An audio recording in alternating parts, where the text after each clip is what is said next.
नमस्कार. रामकृष्ण हरी माऊली. बोलावा विठ्ठल, पहावा विठ्ठल, करावा विठ्ठल आपलासी.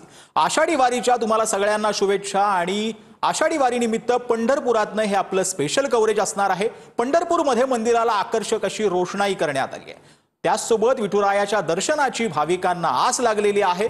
अक्षरशः 300 ते 500 किलोमीटर चालत वारकरी जे आहेत ते आता पंढरीमध्ये दाखल झालेत आणि आपल्या विठुरायाच्या दर्शनासाठी सध्या पंढरी जे आहे ते अक्षरशः दुमदुमल्याचं पाहायला मिळतं.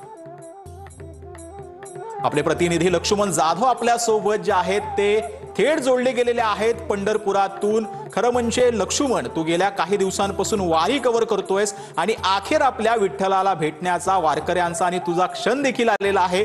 कशा पद्धतीचं वातावरण पंढरपूरमध्ये आहे, काय सांगशील?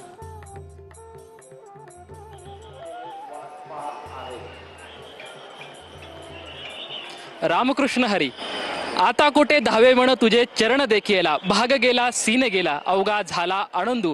अशीच मनोअवस्था खरं तर सध्या प्रत्येक वारकऱ्यांची आहे. दरमजल करत महाराष्ट्रातल्या कानाकोपऱ्यातील लाखो वारकरी जे आहेत ते खरं तर पंढरपूरमध्ये दाखल झालेले आहेत. आणि हा वैष्णवाच्या मेळ्यांनी अगदी ही पंढरपूर जी नगरी आहे ती अगदी दुमदुमलेली आहे, तुडुंब भरलेली आहे. पंढरपूरमध्ये सध्या विठ्ठल भक्तीला अगदी उधाण आलेले सध्या आपल्याला पाहायला मिळत आहे. आपण बघू शकतो की खरं तर ज्या गाभाऱ्यामध्ये विठ्ठलाच्या चरणाच्या सोबत लीन होण्यासाठी जो वारकरी आसुसलेला असतो आणि तेच ते मुख्य मंदिर आहे, ज्या मंदिराचं आणि ज्या विठ्ठलाचं प्रत्येक महाराष्ट्रीयांच्या किंवा प्रत्येक भक्तांच्या मनामध्ये जे अढळ स्थान आहे ते मंदिर सध्या आपण पाहू शकतोय की कशा पद्धतीनं आकर्षक अशी सजावट जे या ठिकाणी फुलांची असेल किंवा आकर्षक विद्युत रोषणाई जी आहे ती सध्या या मंदिरावरती केलेली आहे. आणि प्रत्येक वारकऱ्यांच्या मनाचा अचूक ठाव घेणारे हे मंदिर सध्या एक विलोभनीय रूप जे आपल्या चराचरामध्ये मनामध्ये कायम साठवून ठेवावंसं वाटतंय असं हे मंदिर सध्या आपण बघू शकतोय की प्रत्येक वारकऱ्यांच्या हा मनाचा ठाव घेत आहे. खरं तर वारी म्हणजे काय असते? वारी म्हणजे दुःख, अहंकार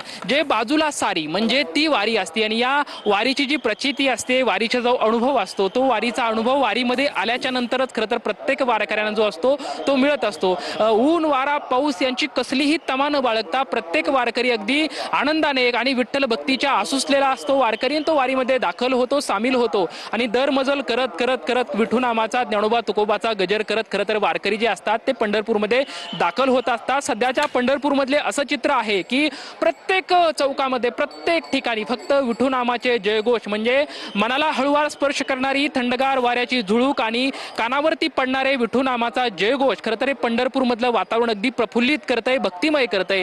अगदी खरं तर हा वैष्णवांचा जो मेळा आहे, तो आनंदाचा सोहळा जो आहे तो सध्या याची प्रचिती पंढरपूरमध्ये येत आहे. सर्वत्र ठिकाणी टाळ मृदुगाचे गजर असतील, टाळ्यांचा गजर असेल आणि विठुनामाची जी मात्रा आहे ती प्रत्येक वारकऱ्यांना ऊर्जा देत आहे. आपण बघू शकतोय की सध्या संध्याकाळची वेळ आहे, परंतु आपल्या विठुरायाचं, लाडक्या विठुरायाचं दर्शन व्हावे यासाठी अगदी हजारो जो आता सध्या वारकरी आहेत ते रांगेमध्ये उभे आहेत. आणि आपल्याला दर्शन घ्यायचंच यासाठी जवळपास म्हणजे 20 असेल किंवा याच्याही पेक्षा अधिक काळ खरं तर वारकरी रांगेमध्ये उभे असतात आणि दर्शनासाठी त्यांची जी आस असते त्यांच्या मनामध्ये असते. मात्र त्यांना फक्त त्यांच्या डोळ्याला जे आहे ते विठुरायाचं जे सावळं रूप आहे ते त्यांच्या डोळ्यामध्ये साठवायचं असतं. आणि याच्यासाठी खरं तर किती त्रास झाला तरी ते त्रास या विठुरायाच्या समोर गेलं की पूर्णपणे नाहीसा होतो. हीच भावना ठेवत अनेक जे वारकरी आहेत ते सध्या दर्शन रांगेमध्ये आहेत. आणि या खरं तर मंदिराच्या पलीकडे जी चंद्रभागा आहे, जे चंद्रभागेचं पवित्र स्नान उद्या सकाळी पहाटे सर्व जे वारकरी असतात ते चंद्रभागेमध्ये या पवित्र चंद्रभागेमध्ये स्नान करतात. आणि त्याच्यानंतर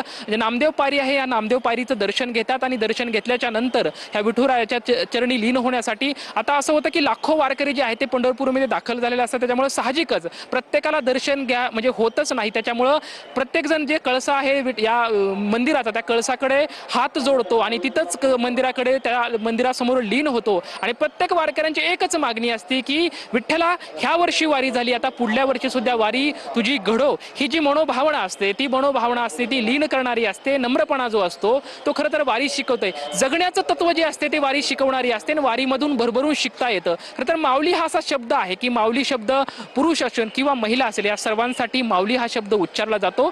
याच्यामध्येच खरं तर लीनता आली, समानता आली, एकता आली. म्हणजे खरं तर आपण बघतोय की समाजामध्ये जात पात असा भेद सर्व धर्म पाळत असताना एकीकडे समतेचा आणि सहिष्णुतेचा धर्म शिकवणारी ही वारी आहे. आपण बघतोय की लाखो जे वारकरी असतात ते महाराष्ट्राच्या कानाकोपऱ्यातून म्हणजे कुणालाही या वारीचं आमंत्रण दिलं जात नाही. मात्र आषाढी एकादशीच्या निमित्तानं महाराष्ट्राच्या लाखो वारकऱ्यांची पावले आपोआपच पंढरीच्या दिशेने वळतात. याच्यामध्ये ऊन वारा पाऊस काही असले तरी कशाचीही तमानं बाळगता हे वारकरी ह्या वारीच्या वाटेवरती चालतात. खरं तर वारी अनुभवताना एक वेगळा आनंद आला, कारण की प्रत्येकाने हा आनंद एकमेकांचा जो आहे तो वाटून घेतात. खरं तर हा अनुपम्य सोहळा असतो. म्हणजे त्याच्यामधलं रिंगण, गोल रिंगण असेल, उभं रिंगण असेल किंवा निरास्नान असेल, अशा सर्व गोष्टी म्हणजे निरास्नान करत असताना तर म्हणजे जसं इंद्रायणीचा जो प्रवाह आहे तो कोणीही रोखू शकत नाही आणि चंद्रभागेचा प्रवाह जसं कोणी रोखू शकत नाही, त्याच पद्धतीनं वारकऱ्यांचा हा भक्तीचा प्रवाह सुद्धा कोणी सुद्धा रोखू शकत नाही. याच्यामध्ये प्रत्येक जाती धर्माचा असतो. म्हणजे संतांनी सुद्धा असं म्हटलं की वैष्णवांचा धर्म भेदाभेद भ्रम अमंगळ. मला असं वाटतं की हे संतांनी सांगून ठेवले की संतांच्या अभंगवाणीमध्ये एक तत्व होतं की जगण्याचं तत्व होतं, नक्की जगायचं कसं, हे सर्व तत्व जे आहे ते संतांनी शिकवले. आज संतांचे जे अभंग आहेत, संतांचे जे विचार आहेत ते आज सुद्धा इथल्या वारकऱ्यांच्या प्रत्येकाच्या मठमंदिरामध्ये ते कायम तेवत राहिलेले आहेत. याची प्रचिती खरं तर वर्षानुवर्षांनी पिढ्यानपिढ्या ही वारी आहे. अत्यंत समर्पक असं तू वर्णन जे आहेस ते वारीचं केलेलं आहेस.